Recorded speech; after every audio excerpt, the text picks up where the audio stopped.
Et je vous invite, s'il vous plaît, ce matin, de tourner dans vos Bibles, dans le psaume 121. Le psaume 121 ce matin. Et oui, notre secours est dans l'Éternel. On va lire ensemble ce merveilleux psaume, le psaume 121, que plusieurs connaissent par cœur. Je suis convaincu que vous allez m'aider. Ceux qui le connaissent, vous allez participer avec moi. Le psaume 121, on devrait le voir à l'écran, ce ne sera pas long. Psaume 121, lisons ensemble. Cantique des degrés. Je lève les yeux vers les montagnes. D'où me viendra le secours? Le secours me vient de l'Éternel, qui a fait les cieux et la terre. Il ne permettra point que ton pied chancelle. Celui qui te garde ne sommeillera point. Voici, il ne sommeille ni ne dort, celui qui garde Israël. L'Éternel est celui qui te garde. L'Éternel est ton ombre à ta main droite. Pendant le jour, le soleil ne te frappera point, ni la lune pendant la nuit. L'Éternel te gardera de tout mal, il gardera ton âme. L'Éternel gardera ton départ et ton arrivée dès maintenant et à jamais. Seigneur Jésus, merci pour la joie que nous avons de plonger nos regards dans ta parole ce matin. Merci Seigneur pour le psaume 121 que nous pouvons étudier ensemble pour notre joie et notre bénédiction. Seigneur, merci pour ta parole. Elle est tellement riche et bénissante pour nos cœurs. Merci, notre Dieu, que tu t'es révélé, que tu t'es montré. Tu as voulu qu'on puisse apprendre à te connaître qui tu es vraiment. Et ta parole nous parle de toi, de ta grandeur, de ta splendeur. Nous sommes bénis, Seigneur, de te connaître et de s'approcher de toi aujourd'hui. Bénis ta parole dans nos cœurs, nous t'en prions en Jésus-Christ. Amen. J'ai trouvé ça difficile cette semaine de choisir le titre du message. L'Éternel est mon secours, c'était ma conclusion, mais il y a tellement de beaux thèmes qui se trouvent dans ce psaume. Un des titres que j'avais considéré, on voit au verset 3 et au verset 4, l'Éternel est un insomniaque. C'est-à-dire que le Seigneur ne dort jamais. Et ça, c'est un concept qu'on va voir ensemble aujourd'hui. C'est tellement un beau psaume, le psaume 121. Vous remarquez le parallélisme, remarquez les phrases parallèles qui sont juxtaposées, qui sont placées une à côté de l'autre. Regardez les échos.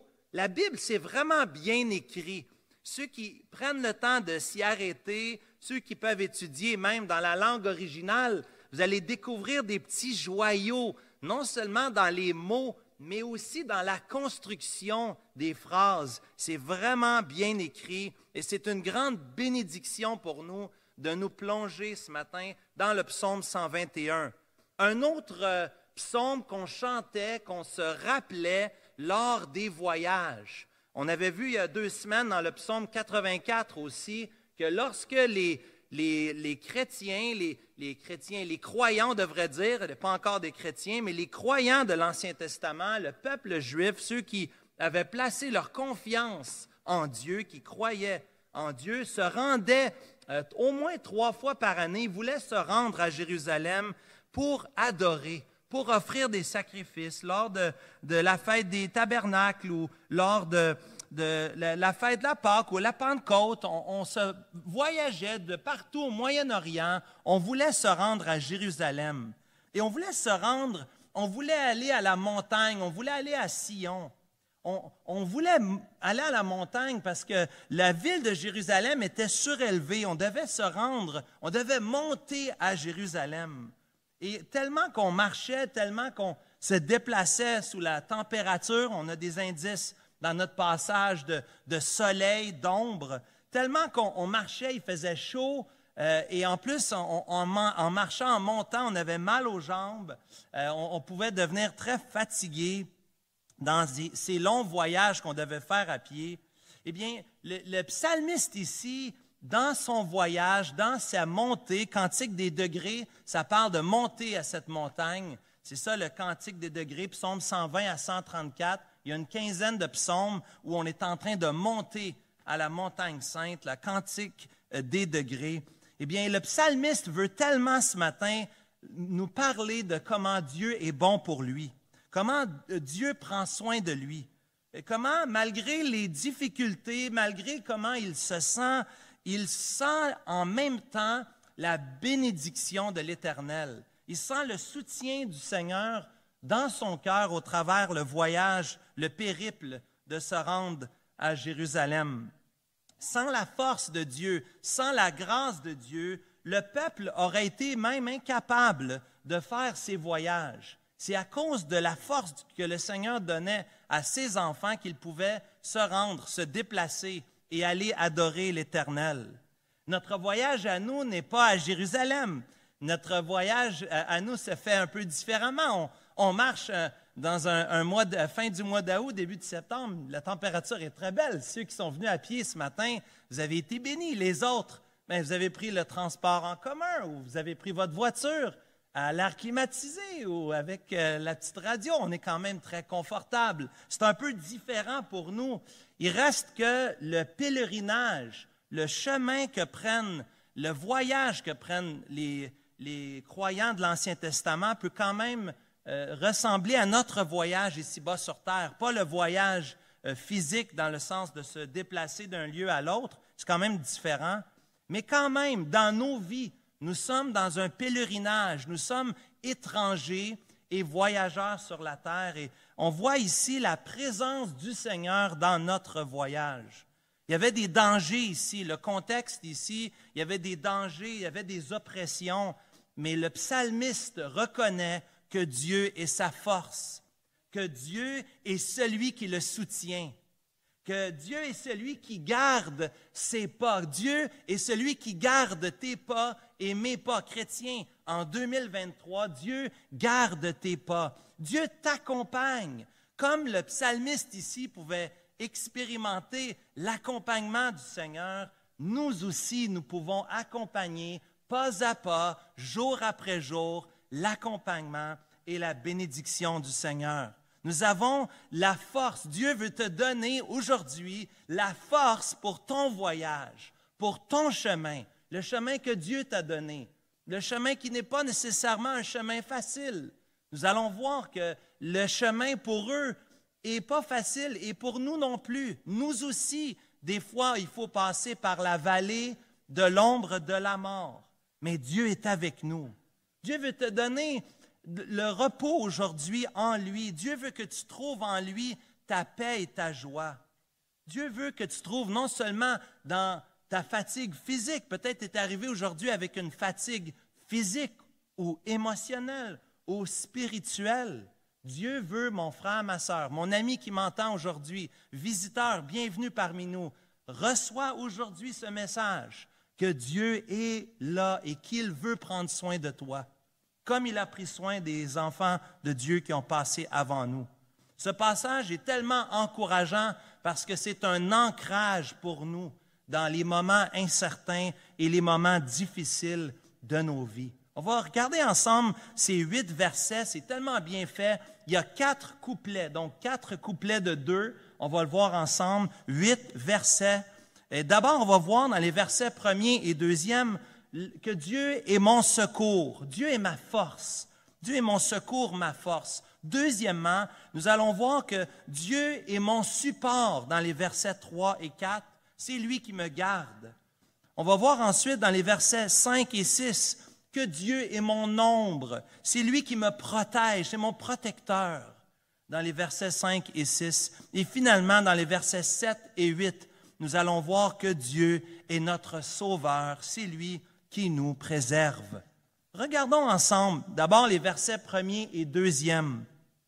Dieu est ma force. On voit déjà la première mention au verset 2. Remarquez au verset 2, à 5 reprises dans ce psaume, et d'abord ici au verset 2, la mention de l'Éternel, du nom de Dieu, le nom Yahweh ici dans l'original. Yahweh, c'est le nom de Dieu. Rappelez-vous quand Moïse rencontre le Seigneur, puis comment on va t'appeler? On va t'appeler « Je suis ». Hein? Je suis celui qui suis, c'est celui qui est, c'est celui qui existe. C'est ça le nom de notre Dieu, c'est le « Je suis ». C'est celui qui est, celui qui existe. Cela parle de son éternité. Il n'a ni commencement, ni fin. C'est important parce qu'à la fin du psaume, il va nous garder dès maintenant et à jamais parce qu'il est éternel. Ce matin, on s'approche du Dieu Yahweh. C'est pour ça que quand on chante, des fois on chante ce cantique-là, souvent Édouard va nous conduire dans ce beau chant de Yahweh, hein, qui nous rappelle l'Éternel est mon berger. C'est un autre chant du psaume 23. Mais le nom Yahweh, c'est important, c'est celui qui est. Et à 5 reprises ici, le psalmiste s'adresse au Dieu Yahweh, parle du Dieu Yahweh. Il lève les yeux. Il lève les yeux, il regarde la montagne, les montagnes autour de lui. Il regarde les montagnes parce qu'il se sent probablement un peu dépassé par les circonstances. Les montagnes, c'était un lieu de menace. C'était un lieu dangereux. Les voleurs pouvaient se cacher dans les montagnes pour surveiller ceux qui voyageaient, pour pouvoir profiter d'eux, pour pouvoir venir voler et piller les gens. Les montagnes, c'était des endroits difficiles parce qu'on avait une longue marche à faire, on était fatigué. On voulait pouvoir trouver un lieu de repos. Donc, certainement, les montagnes sont un lieu d'anxiété et de stress pour les voyageurs. Et d'un autre côté aussi, il y avait cette anticipation. Bien sûr, on est en voyage vers Sion, vers Jérusalem.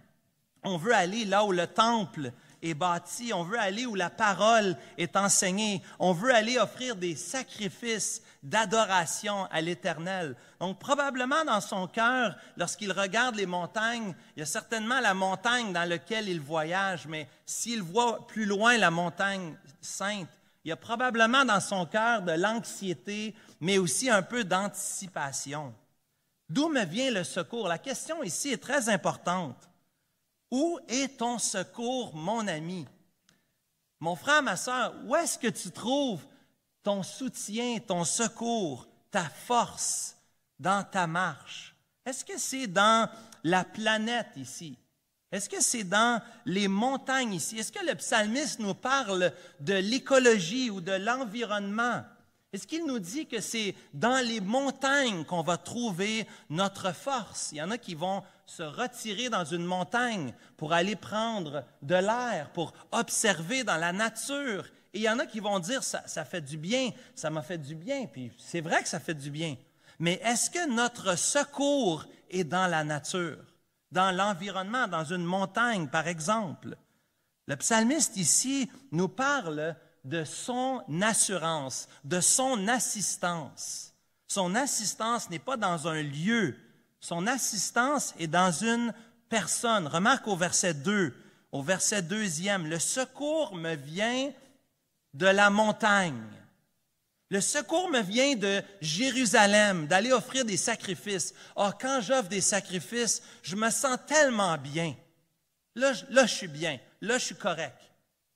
Le problème, c'est quand on offrait un sacrifice, on descendait de Jérusalem, puis on était avec notre famille, puis là, il y avait un des enfants qui manquait de respect, les parents, vous savez comment c'est, des fois on est un peu impatients, nous on pêche, ah non, il faut retourner sur la montagne, offrir un autre sacrifice, parce qu'on vient de pécher, probablement qu'il péchait en redescendant de la montagne, c'est ça la réalité.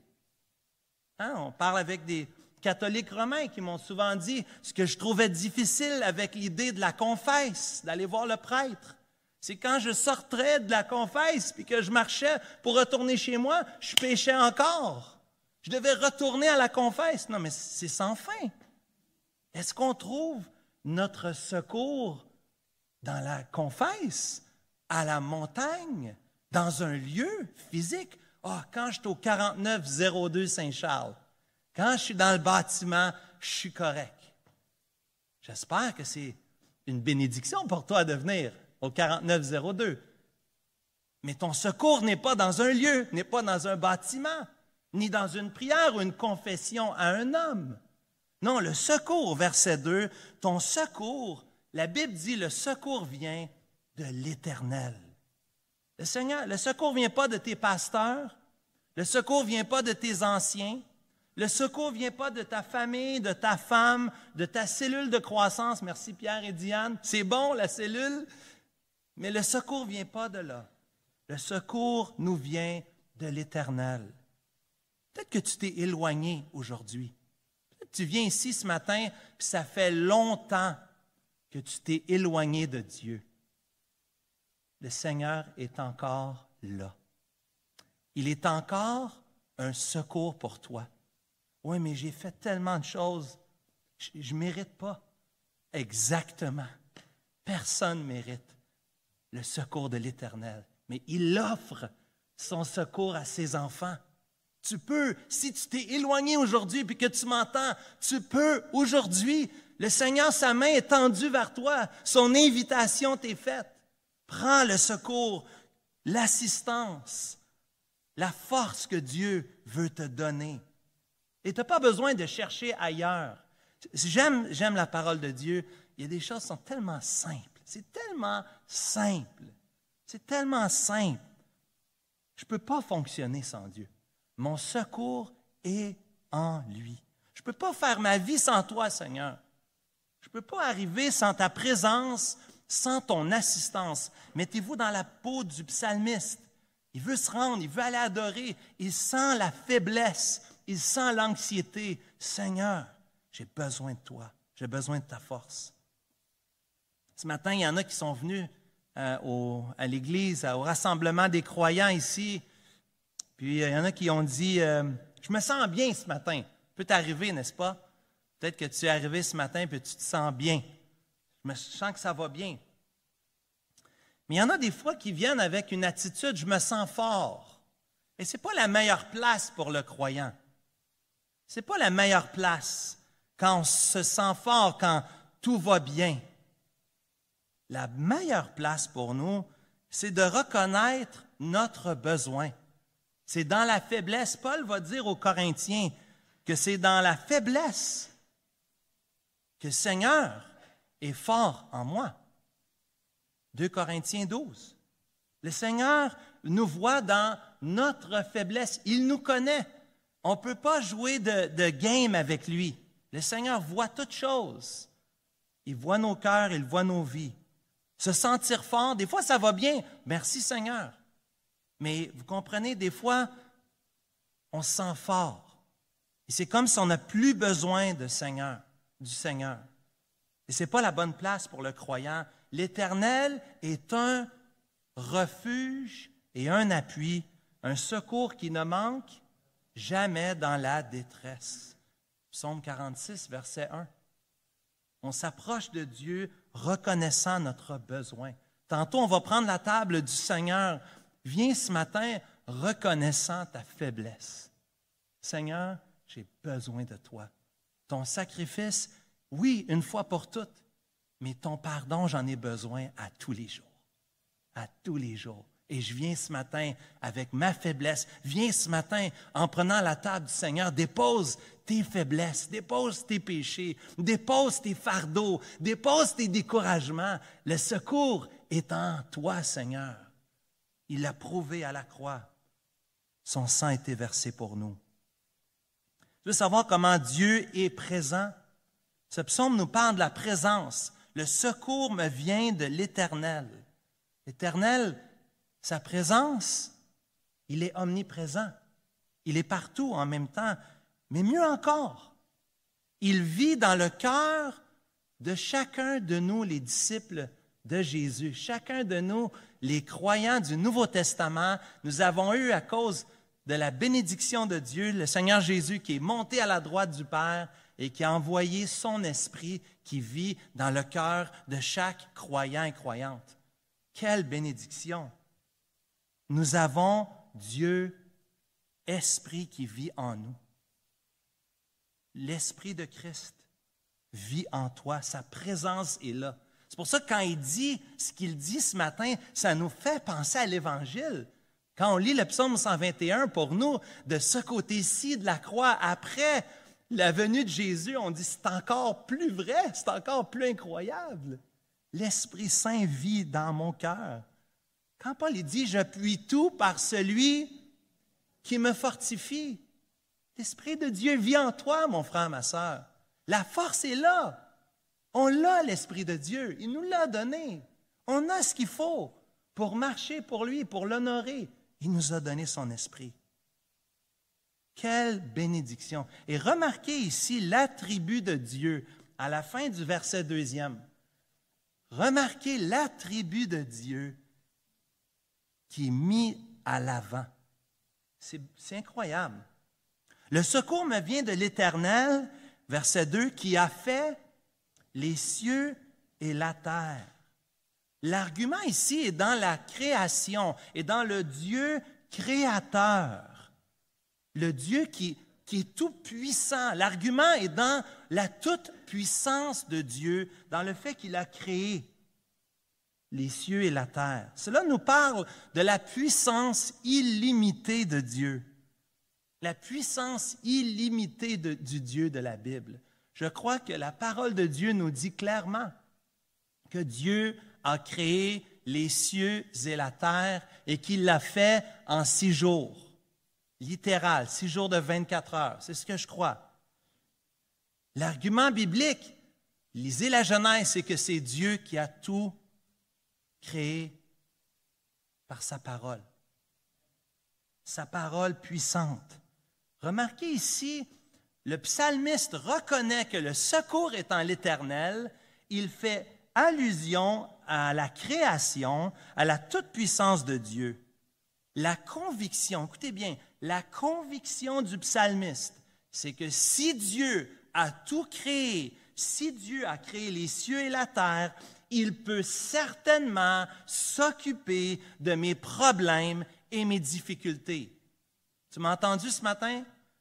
Si Dieu, voici la conviction qu'il a, si Dieu a créé les cieux et la terre, les étoiles, le soleil, la lune, on va le voir dans quelques instants, si Dieu est vraiment celui qui a fait tout ça, il a la puissance pour s'occuper des problèmes et des difficultés de ta vie. Pas d'amen? Ici, l'argument est du cosmique au personnel. Voyez le lien. Cosmique, les cieux et la terre. Personnel. Personnel, parce que je ne l'ai pas dit ici, mais remarquez au début du verset 2. Le secours me vient. Pronom personnel. Il parle de son Dieu personnel, pas le Dieu du pasteur Nicolas. Non, non. Est-ce que c'est ton Dieu? Est-ce que tu peux dire c'est mon Dieu ce matin? Peux-tu dire ça avec moi? C'est-tu ton Dieu, mon Dieu? C'est mon Dieu. C'est le secours me vient. C'est personnel. Le secours me vient de l'Éternel, du cosmique au personnel. Wow! Notre Dieu est le Dieu qui nous sauve. Il est le Dieu qui nous secourt. Le secours nous vient de l'Éternel, dans les versets 1er et 2e. Deuxièmement, dans les versets 3e et 4e, Dieu est mon support. Dieu est celui qui me garde. Ce mot-là revient constamment dans le psaume. Si j'avais à souligner un mot, là, souligner le mot « garder », ça revient 6 fois dans le psaume 121, 6 fois dans les 8 versets. « Garder, garder, garder, celui qui me garde, celui qui te gardera » à la fin au verset 7 et 8, au présent comme au futur. Celui qui garde Israël, au verset 4. C'est Dieu. Le mot « garder » ici nous parle de la protection de Dieu. Il est notre gardien. Il est celui qui préserve notre vie. Il est celui qui nous observe, qui porte attention à nos vies, qui veille sur, qui veut guider, qui veut prendre soin. Ici, vous remarquez que dans le mot « garder », l'initiative, c'est Dieu qui prend l'initiative.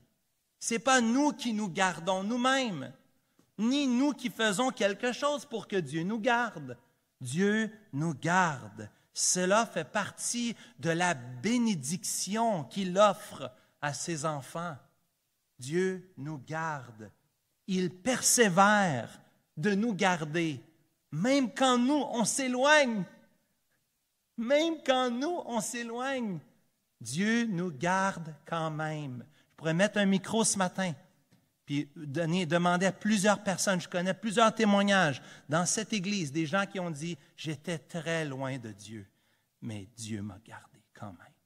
Dieu a préservé ma vie, j'aurais pu mourir.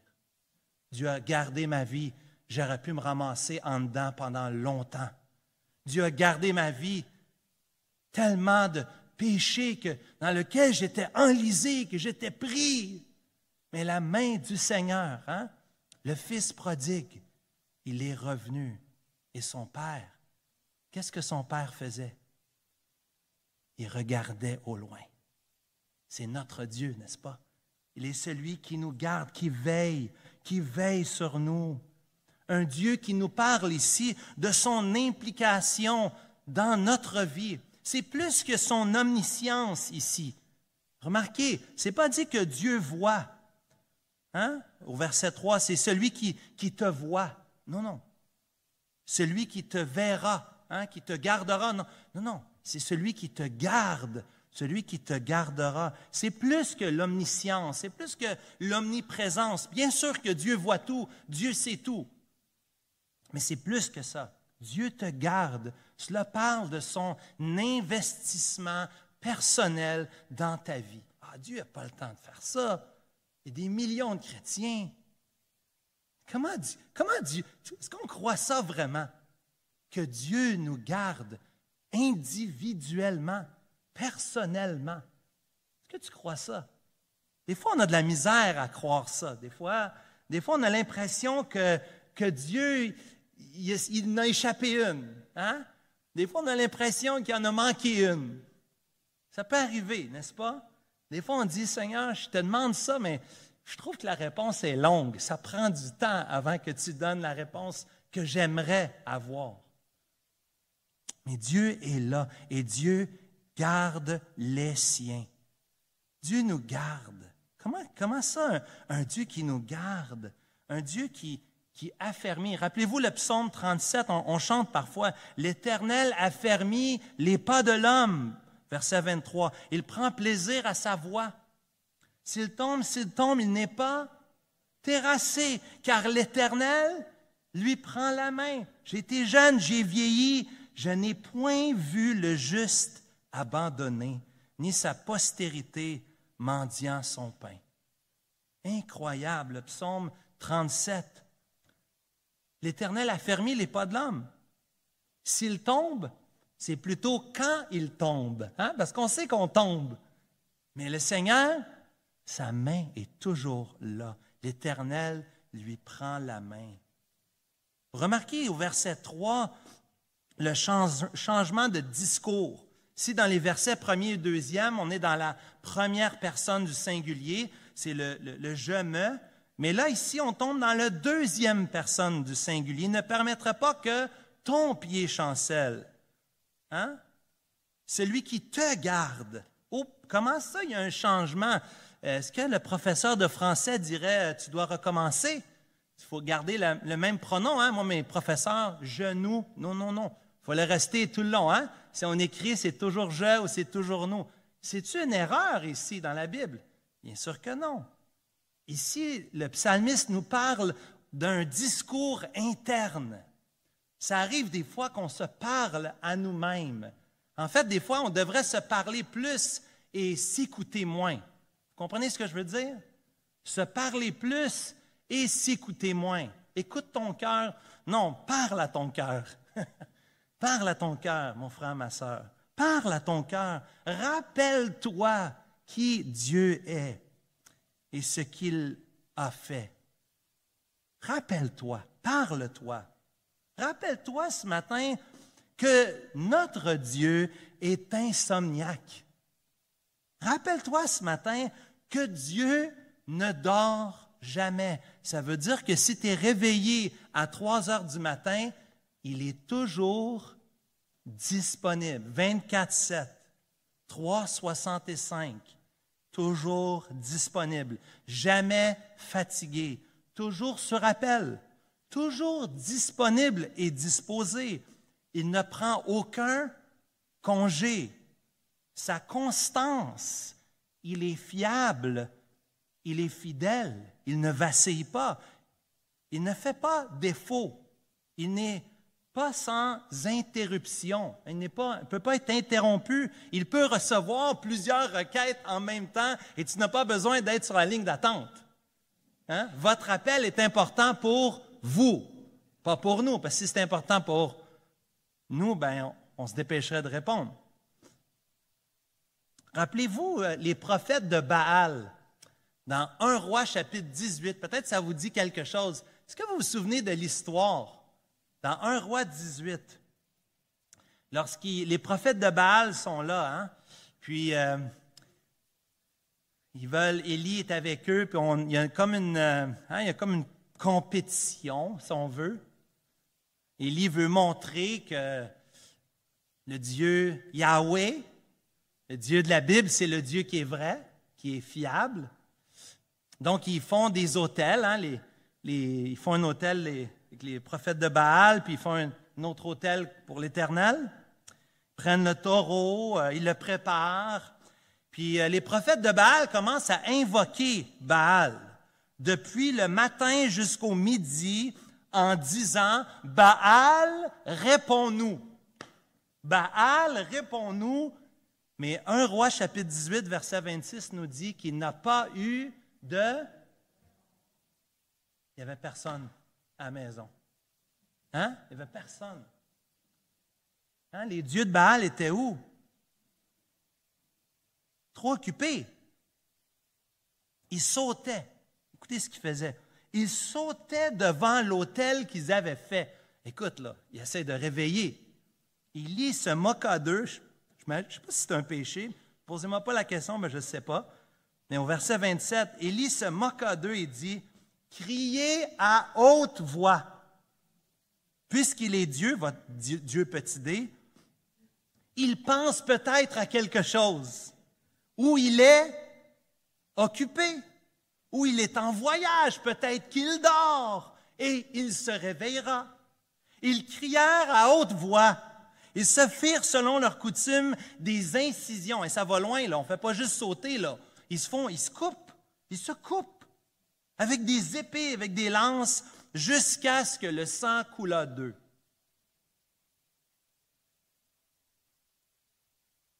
Est-ce que Dieu est occupé? Est-ce que Dieu est disponible? Est-ce que Dieu est endormi? Il ne sommeille ni ne dort celui qui garde Israël. Il n'est pas comme toi et il n'est pas comme moi. Il n'est jamais fatigué. Jamais. Est-ce qu'il est tanné? Pas de nous, pas ses enfants. Venez à moi, vous tous qui êtes fatigués et chargés, le dimanche entre 10h30 et midi. Ben non. Venez à moi, vous tous qui êtes fatigués et chargés, et je vous donnerai du repos. En tout moment, en tout temps, il est disponible. Il ne sommeille, il ne dort pas. C'est fascinant. On a un grand Dieu, frères et sœurs. On a un grand Dieu qui est disponible. Il n'est pas comme le Dieu des prophètes de Baal, les faux dieux. Il n'est pas occupé à autre chose en voyage. Toujours là, disponible pour toi. Il ne permettra pas que ton pied chancelle. Qu'est-ce que ça veut dire? Est-ce que ça veut dire qu'on ne tombera pas? Qu'on ne pêchera pas? C'est pas ça que ça veut dire. Ça veut dire que même quand on glisse, même quand on tombe, il est là avec nous. Même dans la vallée de l'ombre de la mort, je ne crains aucun mal, car tu es avec moi. C'est la présence de Dieu. Il est là pour nous supporter. Il est là pour nous relever, pour affermir nos pas. S'il tombe, il n'est pas terrassé. L'Éternel prend la main de ses enfants. Quelle bénédiction! L'Éternel est mon support. Troisièmement, ce matin, l'Éternel est mon protecteur. C'est mon protecteur ici. Il est mon ombre dans les versets 5 et 6. L'ombre à ta main droite. Il est ton soulagement, il est ton rafraîchissement, il est ton confort et ton réconfort. Ici, le soleil plombait. Ceux qui ont voyagé dans le Moyen-Orient savent que ça prend de l'eau. Il faut constamment chercher à baisser la température corporelle, de s'hydrater. Parce que les voyages en ce lieu, il fait chaud. Il fait chaud et c'est des longs voyages pour se rendre à la montagne de Sion.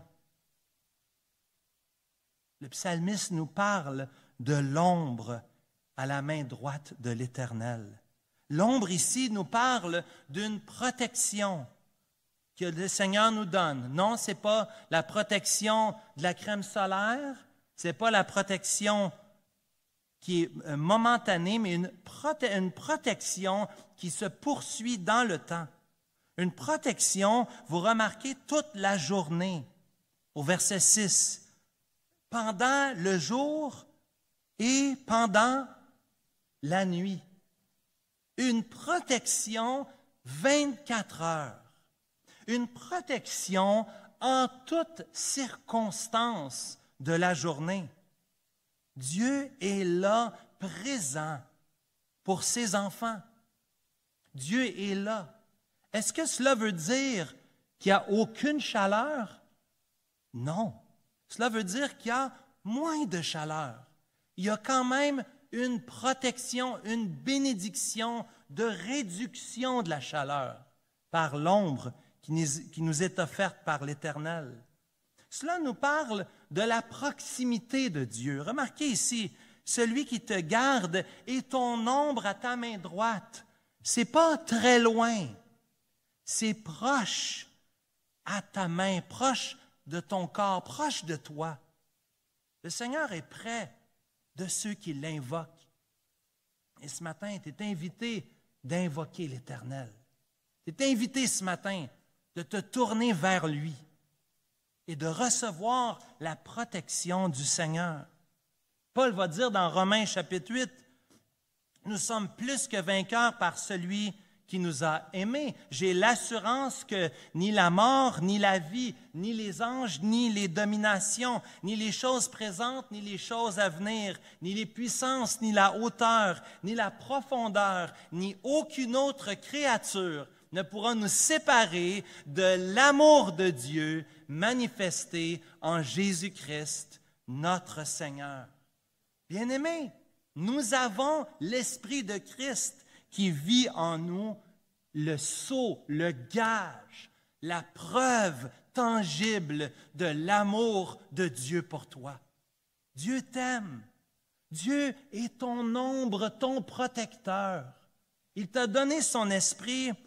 Le Seigneur Jésus t'a sauvé, toi qui as placé ta confiance en Jésus-Christ.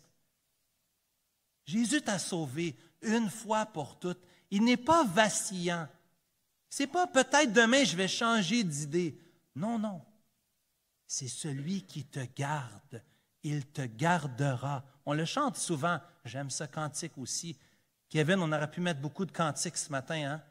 Hein? Il te gardera, car mon Sauveur m'aime tant. Il ne peut pas faire plus pour démontrer son amour. Il a envoyé son Fils. Son sang a été versé. Son corps a été brisé. Il est ton ombre.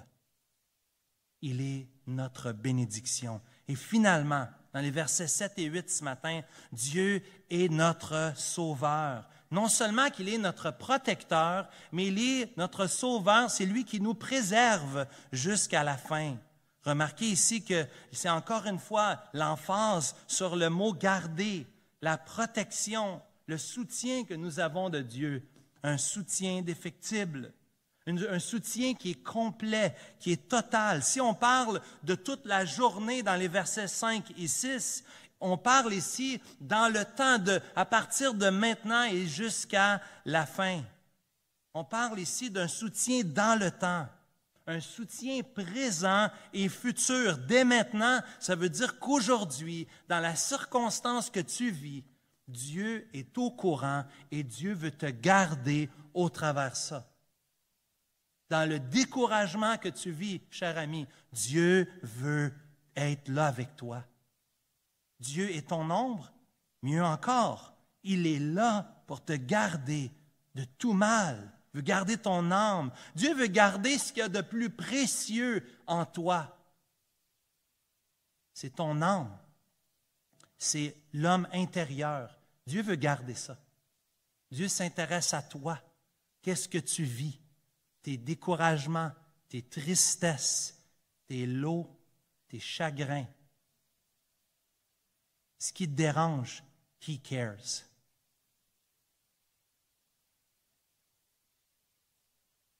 Il gardera de tout mal.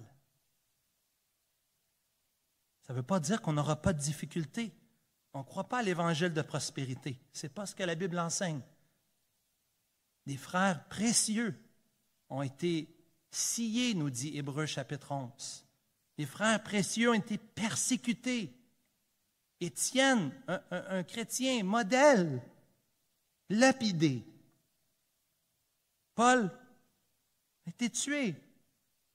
L'apôtre Paul s'en allait dans 2 Timothée à la fin de sa vie. Il voyait la fin de toute chose qui devait lui arriver. Ce n'est pas une fin, ce n'est pas une belle mort, facile. Mais Dieu était là.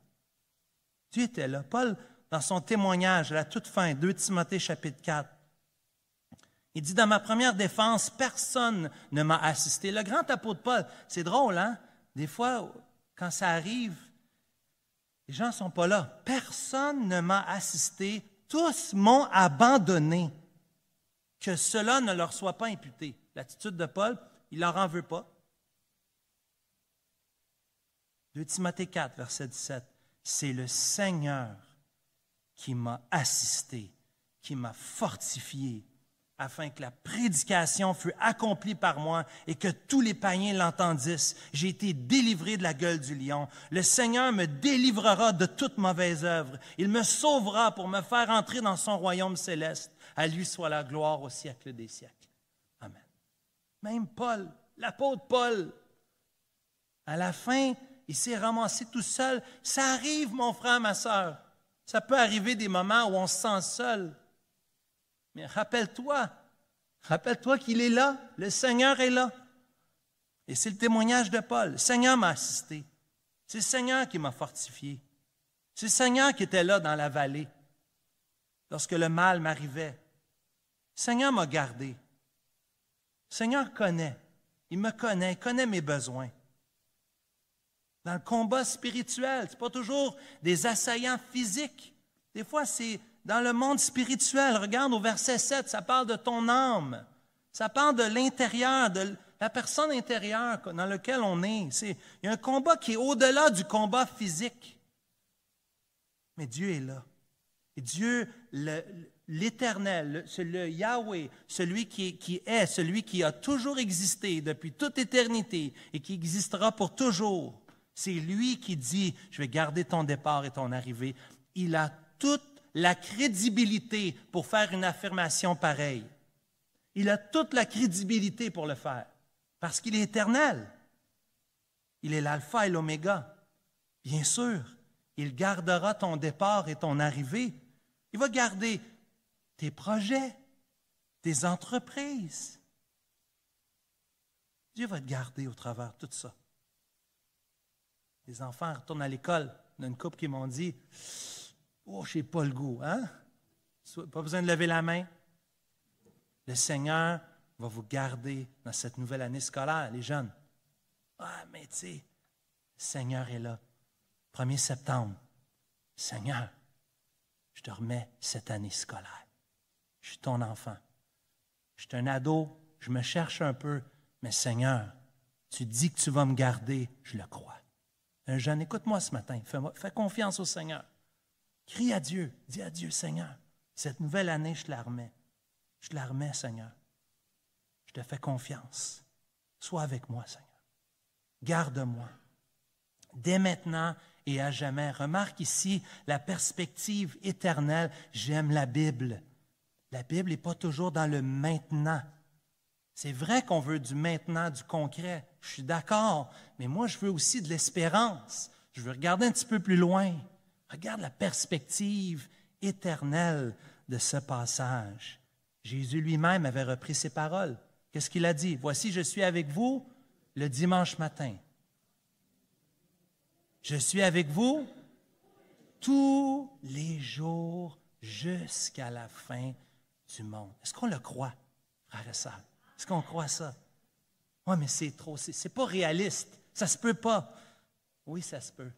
Le Dieu créateur qui a créé le ciel et la terre t'offre ce matin de marcher avec toi tous les jours de ta vie. Comment pourrais-tu refuser une invitation pareille? Comment refuser cela? Cher ami qui m'entend aujourd'hui, ne refuse pas l'invitation de venir à la personne de Dieu, en son Fils Jésus-Christ. Cela ne veut pas dire que tu n'auras pas de difficultés dans ta vie, mais cela nous dit que Dieu est là et que rien ne peut nous séparer de l'amour de Dieu. C'est lui qui nous garde, c'est lui qui nous protège dans notre pèlerinage, dans notre voyage sur la terre. C'est lui qui nous garde dans les dangers de la vie, dans les moments chauds, dans les moments ténébreux. On peut avoir confiance. On ne devrait pas avoir peur. Chrétien, fais confiance à Dieu. Il est avec nous. Il est pour nous. Et il nous gardera. Seigneur Jésus, merci pour ce merveilleux psaume. Nous sommes bénis de penser que c'est toi et que tu nous aimes. Tu veux nous garder. On ne comprend pas ça, Seigneur. Ça nous dépasse. Quel grand Dieu tu es. Nous venons nous approcher de toi ce matin. Nous voulons prendre la table du Seigneur avec des cœurs reconnaissants. Nous voulons le prendre avec action de grâce. Jésus, c'est toi qui gardes tes enfants. Et on prend cette table parce que tu nous demandes de le prendre en mémoire de toi. On veut le faire avec beaucoup d'action de grâce ce matin. Merci, Père, pour ce temps ensemble, en Jésus.